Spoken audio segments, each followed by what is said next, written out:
All right, hello everybody. This is the next episode of the Tokyo FinTech podcast, and I'm here with Kameta-san, who is the founder and CEO of Zweispace. Zweispace is a real estate company in Japan. And so the interesting question up front is, how did you come up with the name? As a German, Zwei means two, Zweispace, two spaces. I was looking up on your website whether there's katakana for it, but I think you always write it out in English letters. So welcome to the podcast. What does Zweispace do? Thank you. So Zweispace does the prop tech, internet with AI and blockchains around real estate. And then we started with the real estate to figure out that not much intelligence required, but the more like a human relations type industry. And then I had a friend in construction company, big construction company. And then we started discussing about earthquake was a big problem in Japan. And then construction industry has more intelligence about how to make the building tough and electricity around or AI architect. So we did construction side as well. And then when you buy and sell real estate, we use the lawyer. So eventually we started the title onto the blockchain. That was the very first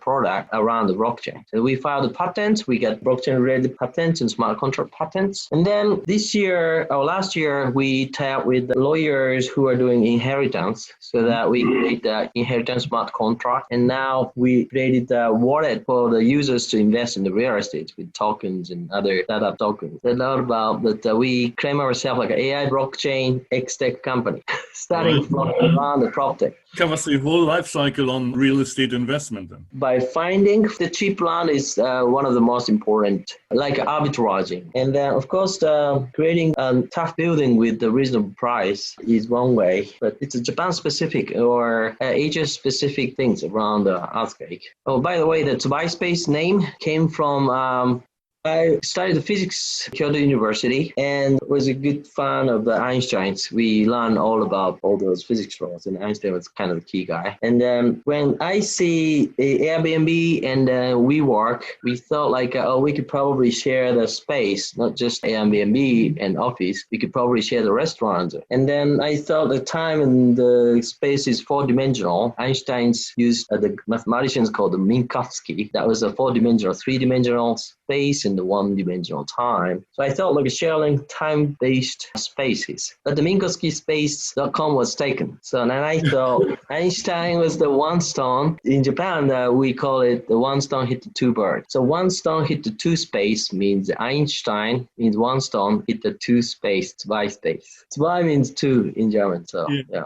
Very clever. So you studied physics in Kyoto University. Yeah, I wanted to study about the time, the futures and past, and if we could handle the time well, that would be fantastic. So I picked Kyoto University instead of Tokyo University because Kyoto University has a lot of crazy people who think about going to like black hole or whatever. So I thought that's the way. And I went there, and the internet boomed around that time. And luckily I could study up until like graduate school when I was a freshman because they will allow us to take whatever classes. And then with my friend, I took the Einstein course the freshman year. And then I met the internet before everyone else, probably in Japan, because the internet started at the Salon, the accelerator in Europe. And then we could share pictures of the accelerators in the physics department. At that time, only like at Tohoku University, Tokyo University, Kyoto University, we got a good mirror server, just like a Keio University tennis club, just to study the website. My first website was 1996 or about the foreign exchange rate. German professors kind of liked my site about my prediction was correct. I studied the quantum optics there, the laser. Around that time, like MIT graduate students get the Nobel Prize for the thesis and the experiments that they could cool down by like X, Y, Z directions, a beam to cool down the atoms into almost 0 Kelvin. And right now, there are a lot of quantum computing attempts in Google and China. And then they need to cool down to process that. So they need nitrogens. Liquid nitrogens. So I know all those things. But the reality is that they will not catch up soon to be able to make a real usable computer. And then they talk about quantum computing can hack the code. If you use twice the same code, just add a single character in between the coding, like a SHE-2256, or two character in between the coding. And that will be require another equipment for the quantum computing. So it's pretty pretty hard to crack the code, I think.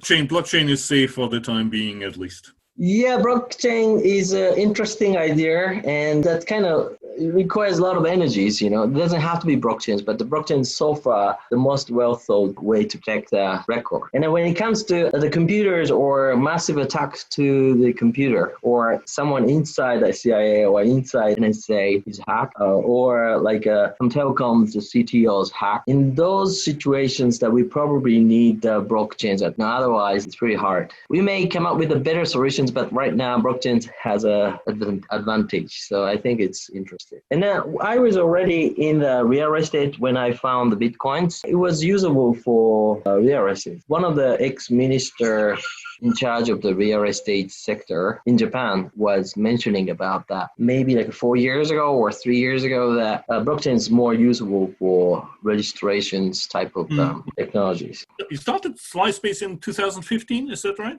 Yeah, 15, around September, November, I was in a real estate company called Openhouse. The owner was in Century 21 franchise, American franchise. And he was number one in Japan for 6 or 7 consecutive years. At the very end, he became the world number one sales in Shibuya. Starbucks is top sales in Shibuya. And then he was number one Century 21 franchise. And then he quit and then listed in Tokyo. And I joined, and he could kindly let me study in his group right after he got IPO. And now about like a $3 billion company. Now maybe like a 6th or 7th largest in Japan. I studied there like 14 months, and around the time of when I quit, I started this site, Zweispace.com, and then incorporated the next year around May. Okay. We actually with son-in-law of the founder. The person, Mr. Ishii, was really good at the real estate. He was flipping buildings worth about like a $5 million plus or minus, and then $180 million, and then created like a $36 million profit. One person's flipping around 20, 30 buildings. That's interesting, You just flip the building. But sometimes you renovate, paint stuff on the roof, and then sell it like $1 million more.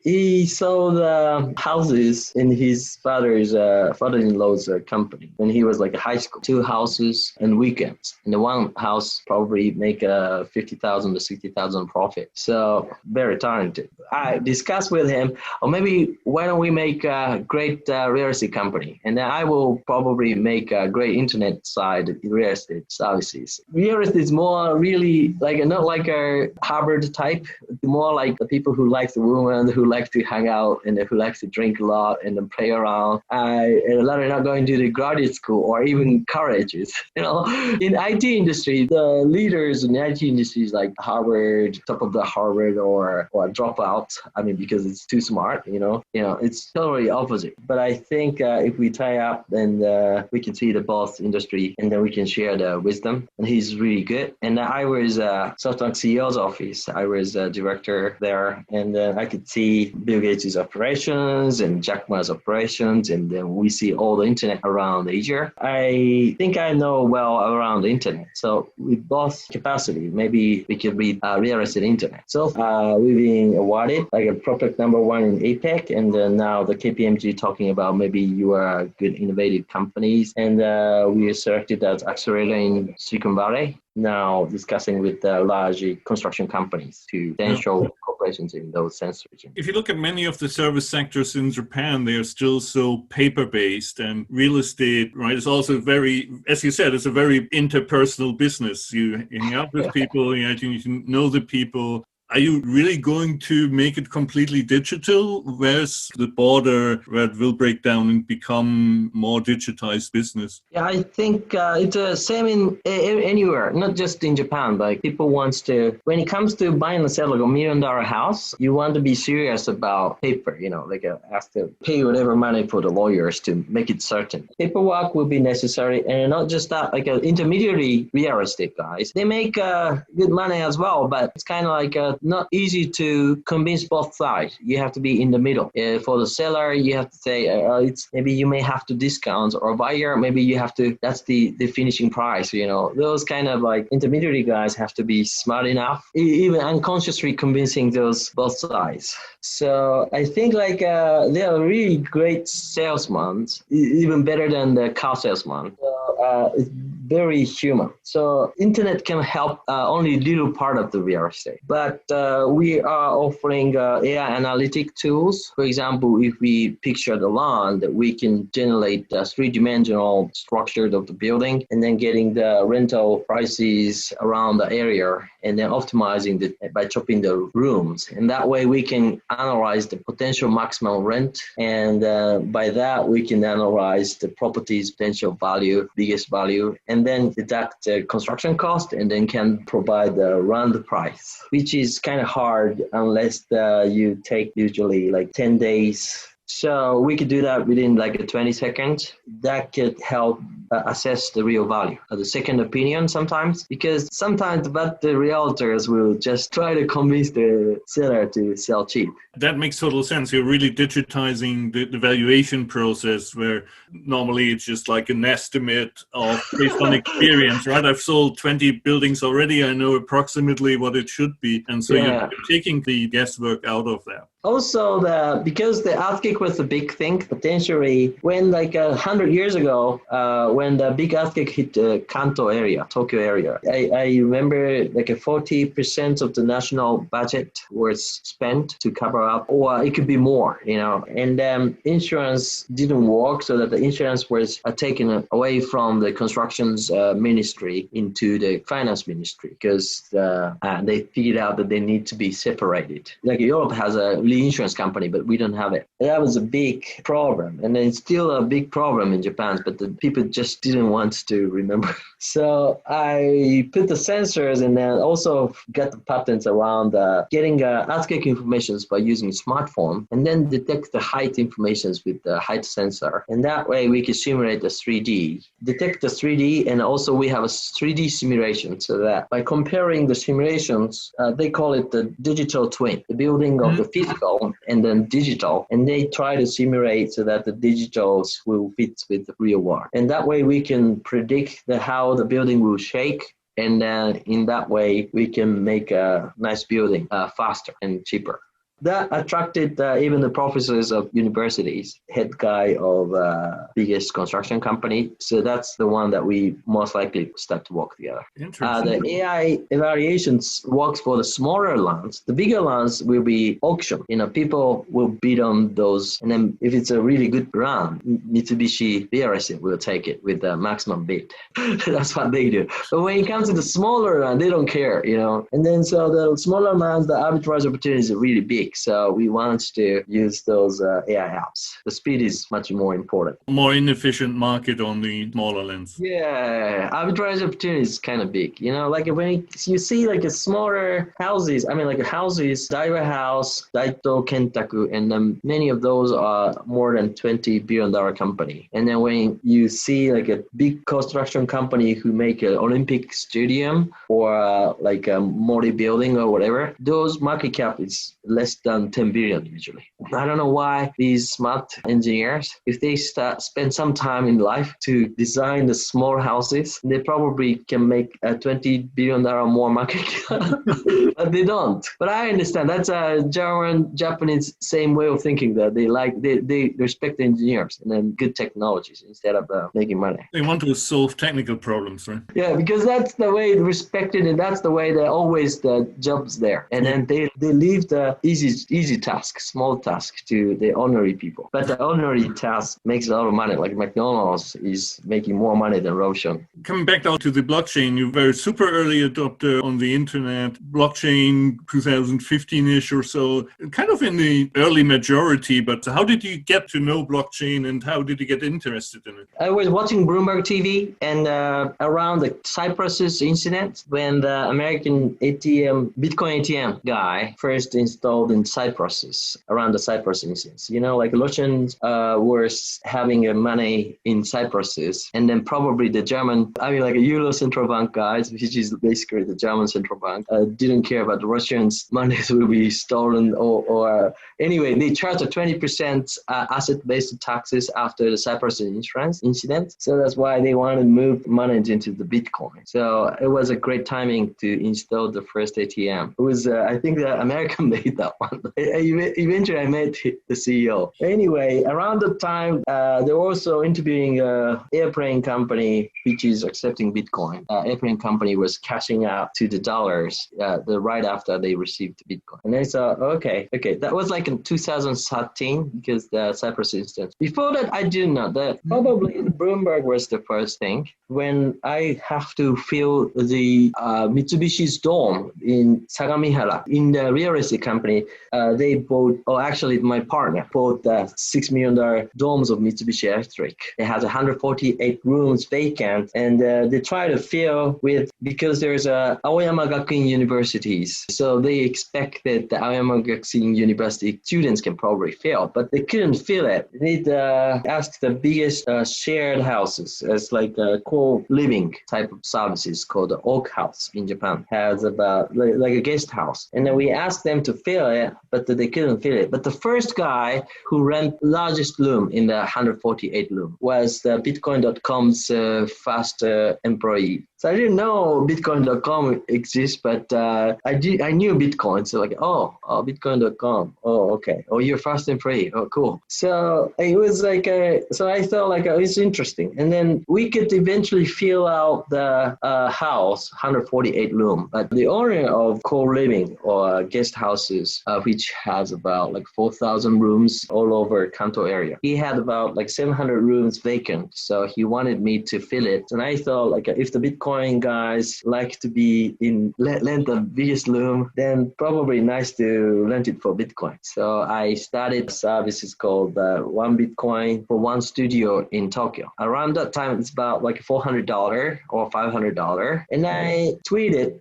and about 150 angel investors. At that time, there's a Dogecoin people retweeted our tweet. There were no Ethereum at that time. XRP was there, and then some Litecoins there. But I was impressed, like so many people around the crypto liked my tweet. And eventually I went to the Bitcoin meetup. Chishido-san was hosting it. Roger Bar sometimes visited. And I knew that, he's the Bitcoin.com guy. And then there's a lot of the Bitcoin.com, even CTOs there. So we started to know each other. And then around that time, I also met the guy who was arbitraging Ethereum and other cryptos, flipping money cross-border, exchange the coins. So he has to have a Russian market and American exchanges. The Japanese exchange probably not there, although just started in Hong Kong and Singapore. So there's many, like a 5 to 10% arbitrage opportunity. It takes like 3 days to send the dollars to, and then probably buy Russians and send it to Chinese. Because in Russia, pretty much shut down anytime, but they mine a lot of coins. And the Chinese want to escape the money outside. So they will buy the Bitcoin whatever price, right? So constantly there are opportunities. And he has been doing that for probably 4 years or more.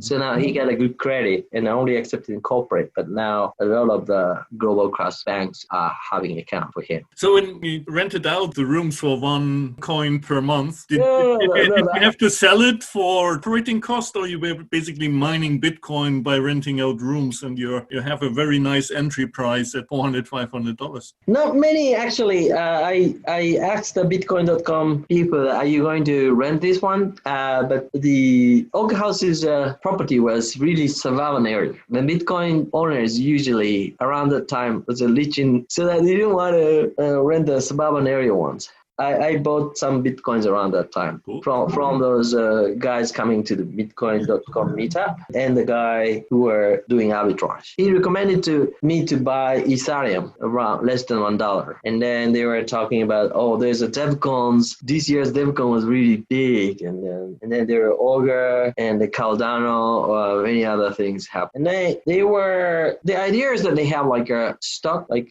Bit shares or whatever, was really impressive to me. I was in Softbank and we invested Betfair as well. So I knew that how the Augur will be very effective, but it's just illegal in Japan and many other countries. The idea was really good. And then BitShares idea was really good. And Apple stock, you could buy it in China, just liquidity issues. And then around that time, NASDAQ was the first real exchanges who are very much interested in this. And I don't know what happened after that, like 3 years, they didn't say anything around until like Facebook started to say something. On the real estate side, with the regulation around security token coming out in Japan, are you preparing for that? Do you think you'll tokenize the real estate that you have access to? Well, in Japan, we have a partner which has a 2 license. One is special real estate license, which is allowing realtors to chop the lands into small pieces and sell. Because real estate is special goods, unusual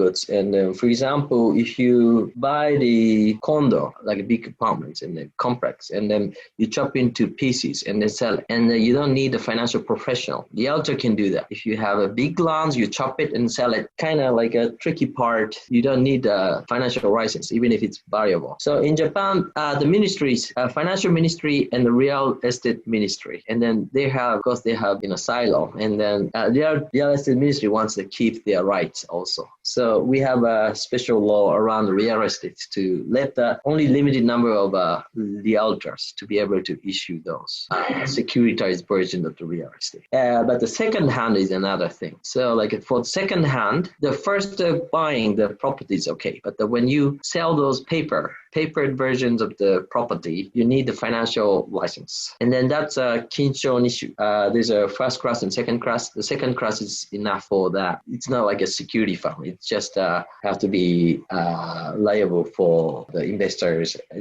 telling the truth about value, or not over pushing, It requires more qualifications than the crypto exchange. So in Japan, the crypto exchange is regarded as the kinyu kaisha, which is like ordinary, whatever kind of the financial. It's not like a bank, it's not the insurance company, it's not the security. It's a list of the ordinary companies is categorized. The crypto exchange is categorized in that one. I have a security analyst license, and also used to work in the SBI as a general manager and so I have experience talking with the FSA around many other licenses. So I'm aware of those things. But the financial even the second class, that more, legit than the cryptos. So anyway, this partner has 2, so he can issue the securitized real estate and also can trade afterward for the customer. So that's 2 is kind of enough, so that we can just to put the crypto versions of it, but it doesn't have to be even crypto. Also, we issued Bitcoin, which is an app token. We have a AI and Ask can create those apps. We sell the app token like a game token. You buy the coins in the game. The same way we sell the adult game to make the money. And then people buy the coins to run those money-making apps. And back end, as a best effort, we will invest in the real estate. And then we keep the securitized ownership of the real estate within ourselves. So the customer doesn't directly own the real estate, in this case, Bitcoin utility token. And then we want to almost pick those coins value into yen. Of course, we may give them a bonus coins, like a game sometimes give you, okay, today's Christmas, give you like a 5% or whatever. We would do that, but then we want to pick it to the Japanese yen so that's easy. And I'm a certified international investment analyst as well, so that we will try to keep their customers' value on it. And then we will do well with managing the assets under us. And then we have, at the end of the day, we need to be really good at real estate investment. And my partner is learning that 2,000% a year. So I think it will make it much better than most CEOs out there. If you look at Japanese bank accounts where most of the money sits, you're lucky to get 0.01%. Yeah. So like a big picture is like I want to offer the real estate-based financial system. Back in SBI, I was in charge of like Chris Larsen's Prosper. Prosper was the second business that Chris Larsen started. The third one was the Ripple. Before the Ripple, I was in charge of the Asia for his business. It was a P2P lending platform. So I had to study, as I do when I start the most business. I studied it and then back to all the history of the finance. And then I found a German Jewish in Frankfurt studied this global financial system after the French revolutions when Napoleon freed the Rothschilds and other Jews around that time. And then figured out that gold doesn't generate the interest, but that they have to come up with the interest to make something out of the gold. And because the Jewish have to just happen to be the goldsmiths around there, and so the gold standard started from around around Germany. But in Japan, the rice form, like a hyakumangoku, like 1,000,000 rice a year. That was the samurai shogun or samurai warrior was given. So like it's kind of like a real estate rent. So that real estate rent based, like a Japanese Edo era coin was shaped like a rice ball. I mean, like a tawara, like a 1 month or 1 year worth of the rice, so that the people can live. So in a way, that gold based, but it's kind of representing the real estate value. And then when you see pond, there's a Queen Elizabeth's faces in there, and then London is effectively owned by Queen Elizabeth's land. So, and they say it's a city of governor or London and the governor of the Bank of England. But it kind of implies that the Queen has this land and then London people are using this currency. At the end of the day, that's her land. But when you see the American dollar, the founding fathers there, that's not the owner of the land. And in Japan, there's a Fukuzawa Yukichi or nice professors or whatever, but they are not owning lands. And the euro, when it comes to euro, it's just statue or monuments so I think like London people might have some idea about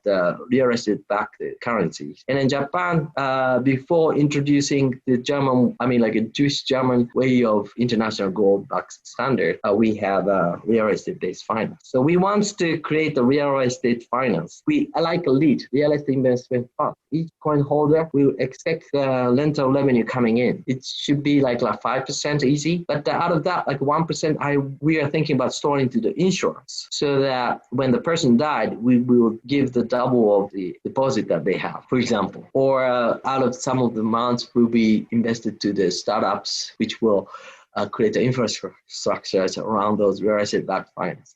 So that 5% is kind of easy because global real estate is easily make the 5%. So much better than having money in the bank. We want to hold its buy coin, which could effectively real estate backed, and then can see the rental coming in and all stored in blockchain. And that's much better than having a bank account which has no collateral, no interest. Now, when you see like Japanese yen, you have no collateral or no rental, no revenue coming in for the bill. And then we expect the government to collect the future tax income from whatever future industry. But if they can't, they just see inflation. When inflation comes, the real estate price most likely goes up. I think that's better. But we couldn't do that before internet or blockchains, right? Now we could do that. And also, people talk about the diamond-backed or gold-backed blockchain coins, but real estate is hard to steal. Gold, you can steal. When it comes to the war, the British have to escape the gold to the US when the German tried to invade England. Or there is a common story I heard, like Japanese guys may have stole some of the gold from Russian war, or these things will happen. But the real estate you can't steal unless like some stone hit the earth and break some of the part of the earth pretty hard, right? So the real estate is the only way so that you cannot steal. The big picture is real estate backed financial system. And also when it comes to the security, when you are playing game and it's strong in the game, and then you have a lot of coins in the game. But in physical world, if you are robbed in the house and then stolen the ID, or if you are potentially harmed, and that's a risky. Same as the Bitcoin owner. And then to protect those virtual ID is also means protecting the physical identity or locations. So the physical locations usually protected by realtor. If you're very rich, you are guard, but if it's also ordinarily, people will be probably complain to the realtors. And the realtor usually have a very strong, boxing champions or karates or, American football. So the realtor protect the physical world. If it's connected to the security and the online, that will be the solution. Do you think you would extend it to other currently illiquid asset classes as well? One of the many ICOs, I found interesting ICOs from London. He's from Oxford Medical School and issuing a medical token, offered a token for the medical informations, and the pharmaceutical companies expected the tokens to buy the information. The more they use, the informations grow and the value increase. And I think those are great ideas. And then we use some of those ideas to the earthquake information as well. So those new type of the tokens have a future, but it's pretty much hard to convince the traditional stock market. we might want to help those to be listed to our exchange that we're going to make. Our partners get the e-banking license in Australia, so we're going to start exchange as well. But my experiences covers like a SBI, which is a VC in Japan, one of the biggest VCs in Japan, so that I can, and also I have a security analyst license, so I can assess the real potential value of the tokens. So that is kind of unique site. So I want to list those valuable ones, including those fiat-based currencies like Asian basket. Like Facebook tried to make a global basket currencies, but he's trying to make an Asian basket currency first, Chinese yuan, and our token is Japanese, depict the Japanese yen effectively. So we created and then listed in Australia. Also, blockchain startups. We meet very good ones sometimes, especially these days. Really good ones is surviving, and then those people, if they want to list, because our users are more investment oriented, because they know that we are backing real estate. So those valuable ones we want to introduce to those people. So that's blockchain startups, or sometimes like a pachinko parlor or gambling, or those unqualified for listing in real stock market. There's still some profitability is there, and then we may list it. Also, some, for example, restaurants is not ready to go list it because it's only like 10 restaurants, and can attract the token users to come and consume. It's like Starbucks stocks, but you can't use the Starbucks stocks globally. But if we offer the Starbucks tokens on our platform, they can use it and they can give a benefit if they have a $10,000 of worth of the Starbucks. That's kind of the thing that we could start. Not just the big ones like Starbucks, but we can start from the smaller ones. So those are some opportunities. And when we talk with startups, blockchain-based startups, many ideas will come. Why Australia for the jurisdiction of the exchange? The person I met in the conference was Chinese, studied in Australia, and he won the hackathon in Binance hackathons, and also the musician, and I play piano as well, and we kind of agreed about the future of the finance, and we were walking, and then he got his investors also invested in the e-banking license guy who also developed apartments in Australia. Coincidence. After all, like Bitcoin may have been starting from Australia. I don't know exactly, but some people say so. I don't think I'll go down the Greg Wright rabbit hole with you. But also another thing, like Australian real estate is good. When you compare the global REIT, real estate investment trust, most of the years Australian real estate investment trust listed has the highest performance in the world. Okay. About some years like 35% annually. So 35% in the real estate investment professionals making it listed class real estate, which is much better than Americans. So maybe the last question to round it out, but you got accepted into the plug and play accelerator in California, so you're going to spend the few months there. Why America is the next market? Was that a conscious choice, or this was coincidental? Because my family is from US. I was in Softbank, and then around the 2000, there's a dot-com bubble, and Softbank invests about 400 companies across California, .com. So I have a chance to meet a lot of the CEOs just listed or before listed. Their entrepreneurs is really good compared to other entrepreneurs around the world. California entrepreneurs are really good, and engineers as well. When it comes to the mechanical engineering and the other electrical engineering, Japanese made good at, and also German has a really good engineers as well. But when it comes to computers, German has a SAP. So Japanese doesn't have any. So German's a little better, but the most of the internet and software is in the US. So naturally, US is the way. And then also the 80% of the money, which is going to be invested, is actually in the US. So that naturally, and then US and Japan mostly respect the ownership of the land, property rights, and starting from the US. So the real estate is the greatest, and also the money is there, and then technology is there.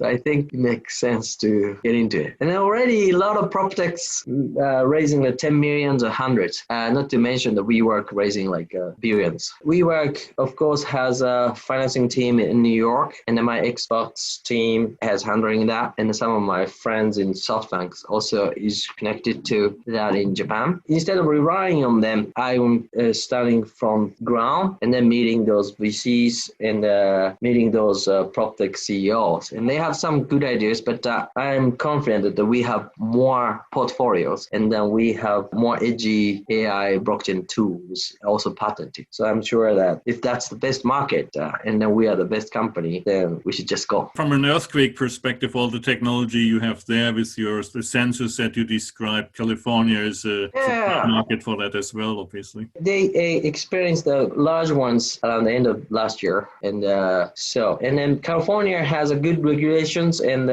so all those properties and buildings are insured by reinsurance, like a Warren Buffett's reinsurance or Munich reinsurance or whatever. So they're smart, and they're not tall buildings there. And then they want to catch up, but we have a patent. So I think it's a good place to start. Also, one of the biggest real estate companies, mostly considered as a CBRE, if it's not the BlackRock or Blackstone. CBRE started in California right after the California earthquake, 1904 or 5, from the 26 years old guy who just have a 2 years experience with tie up with a little elder guy called Banker, and Charlie and Banker. My partner was like 26 when we started. So I think California was a good target. That sounds like a good path to follow. Best of luck for that. Yeah, thank you. Thank you very much for the conversation. It was very, very educational and interesting. And you have a real business model and you're adding blockchain to it, right? You're not starting with the technology. And I think this is